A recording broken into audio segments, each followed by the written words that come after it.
Magandang araw. Kung nakasubaybay kayo sa mga balita kamakailan, malamang alam nyo nang may isang napakalaki at makasaysayang kaganapan na umuusad ngayon sa ating bansa. Noong May 18, 2026, formal nang nag-convene ang ating Senado hindi lang bilang mga mambabatas natin, kundi bilang isang ganap na impeachment court.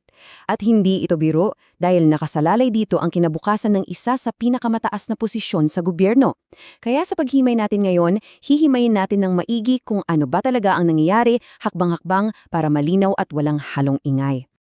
Para mas maramdaman natin kung gaano kabigat yung sandaling ito, pakinggan nyo itong direktang sipi mula sa balita.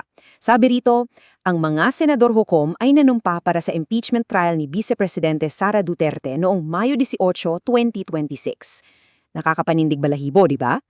Hindi lang ito ordinaryong araw sa Senado. Kapag nag-iba ang titulo nila mula sa simpleng senador at naging senador hukom, nag-iiba rin ang buong laro. Sila na yon ang uupo, makikinig at literal na magdedesisyon sa bigat ng kasong ito. Bale, para hindi tayo maligaw, ito yung mga tatalakayin natin. Unahin natin ang tinatawag na writ of summons, tapos hihimayin natin yung mga mismong reklamo. Titingnan natin yung timeline ng proseso, aalamin ang ginagawa ngayon ng House Prosecution, at panghuli pag-uusapan natin yung sobrang init na sitwasyong politikal na pumapalidot dito. Simulan na natin sa unang bahagi, ang writ of summons.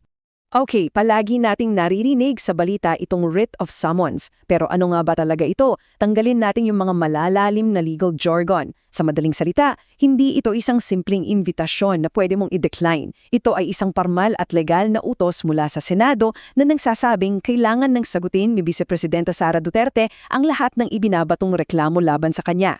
Ito yung mitsa, kumbaga, na formal na nagpapaumpisa sa buong banggaan ng mga argumento. Matapos mang maaprobahan ito, agad sinususpende ang unang sesyon para bigyan daan ang mismong hakbang na ito. Punta naman tayo sa ikalawang bahagi. Ano-ano ba talaga itong mga reklamo ng impeachment? Pag-usapan natin yung mismong mga ibinabato.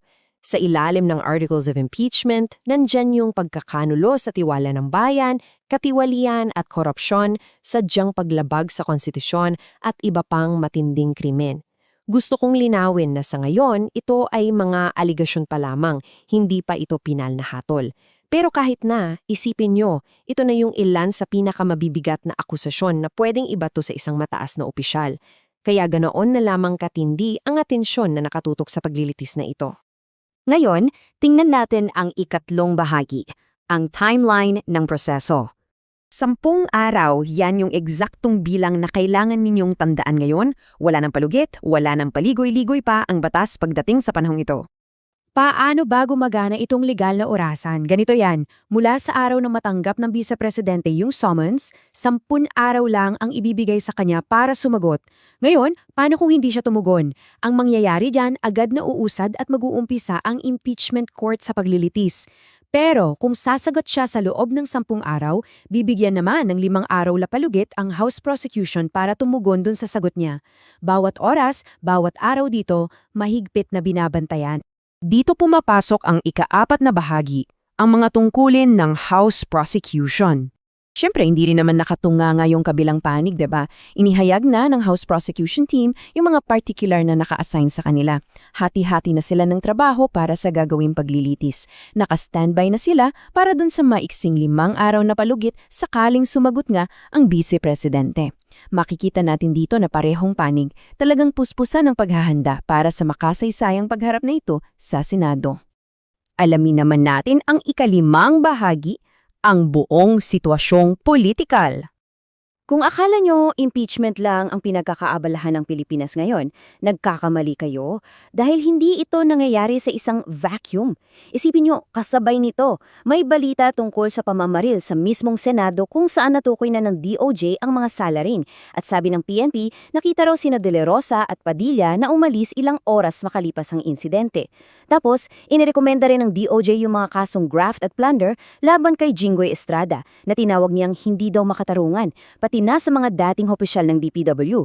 At idagdag pa natin dyan yung balitang hinihintay na ng DILG, yung desisyon ng Korte Suprema tungkol sa ICC warrant laban kay Bato. Grabe, di ba? Sadyang mainit at sobrang masalimuot yung klima ng politika habang gumugulong itong paglilitis. Kaya naman sa dami ng nangyayari, gusto ko kayong iwan sa isang napakagandang tanong na nagmula sa ating source material.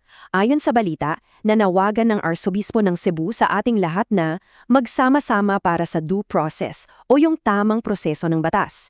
Kapag ang mga institusyon natin ay binabayo ng ganitong kabigat na issues mula kaliwat kanan, mananaig ba kaya ang maayos na pamamalakad ng katarungan? Paano mapapatunayan ng buong sistema natin na ang batas ang masusunod sa mga susunod na araw? Tutukan natin kung ano ang susunod na mangyayari habang patuloy na tumatakbo ang legal na orasan ng ating kasaysayan. Maraming salamat sa inyong pagsama nito sa paghimay nating ito. Hanggang sa muli.